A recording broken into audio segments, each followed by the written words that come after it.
Well guys, let me introduce you to Alex Dawkins. He's head chef here at the Goods Shed in Wodonga. Alex, thanks for letting us in the kitchen today. We know you're flat out and we really appreciate it. Tell us what we're looking at. So this is basically my kind of interpretation of a duck cassoulet, traditional sort of French style dish. But I wanted to lighten it up a bit. So for the bar, we like to keep everything sort of fresh and interesting, and we sort of change the menu a lot and sort of the style that we're doing and everything like that. Tell us a little bit about where you've been and some of the exciting places you've worked. So yeah, I've done a lot of years in the sort of Sydney fine dining circuit, doing your sort of 1, 2, 3 hat places for a lot of my training. Yeah, I pretty much worked at Quay, the Boathouse, Rockpool for various stints here and there. And then I've sort of come into my own, doing a more casual style of dining, and the bar atmosphere suits me really well. I like rather than a formal a la carte service. Mate, let's get stuck into this and see this plated up.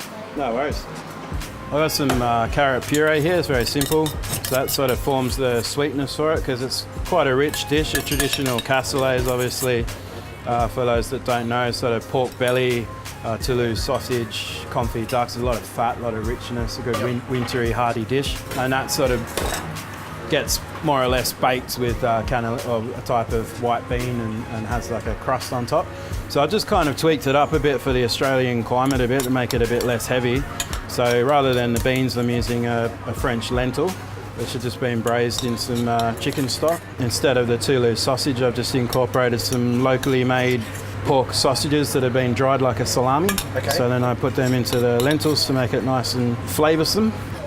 And then the pork and the duck I've done just in the very standard confit way, so they're cooked very low temp for a long time. The sweetness and the richness are what I was going for really. It's all about balancing the flavours. So we've got sweet and rich, and then just to make it a bit more modern and fresh, I've just got some pomegranate salsa here, which has just got a bit of preserved lemon and some various sort of chopped veg and some herbs in there, so just a little bit of that. And will that be sweet, the pomegranate salsa? Oh, it's got a bit of sweetness to it. It's more tart, so it's cutting the richness of the fat and the duck and everything, and then the sweetness coming from the carrot. So this is pickled cauliflower? Pickled cauliflower. It's just a little bit of curry powder in there as well, just to give another dimension. So you kind of got a few different countries going on there. Yeah. So that balance there, sort of, quite a few different nationalities coming together with a bit of the native spin on it, which is what we're all about here. A little bit of snow pea tendril garnish there, which is all the rage these days with the kids. Pomegranate molasses, which is just going to sweeten it up a bit and give that real sort of caramelly characteristic.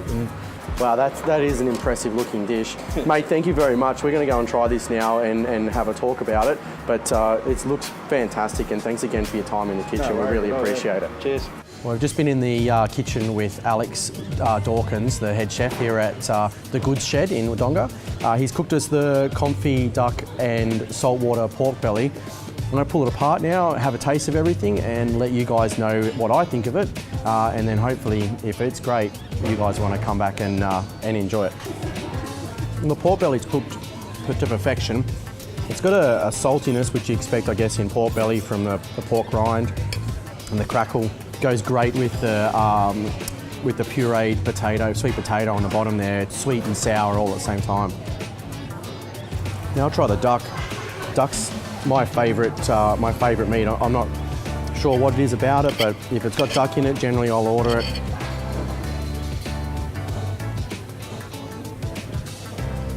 The duck's been cooked with some nice herbs.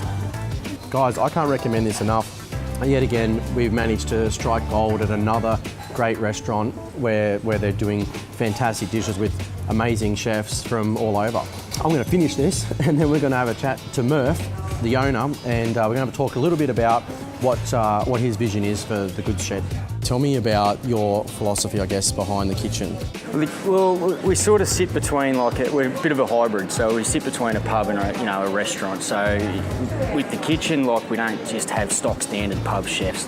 These guys have been around and worked in some of the most prestigious places around Australia.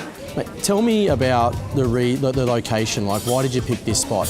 Yeah, so it's an old railway district. It's they took the railway line out of the heartland of the city and rediverted it around the town, and there was all this prime land sitting there. So it's the 1870s historic sort of goods shed. Essentially, the state government wanted to make it a new hub for Wodonga and sort of recreate that city centre. Murph, thanks again for having us. We've had a great time, Crow Eaters here at the Goods Shed, and we can't wait to come back and try another dish another time. Beautiful. Thanks, Good mate. guys. Cheers. If you want to see more Crow Eaters episodes, don't forget to like us on Facebook or subscribe to our YouTube channel. If you think we should review one of your favourite meals, make sure you leave us a comment below. And don't forget, please share and like this episode on your Facebook page. Thanks for watching.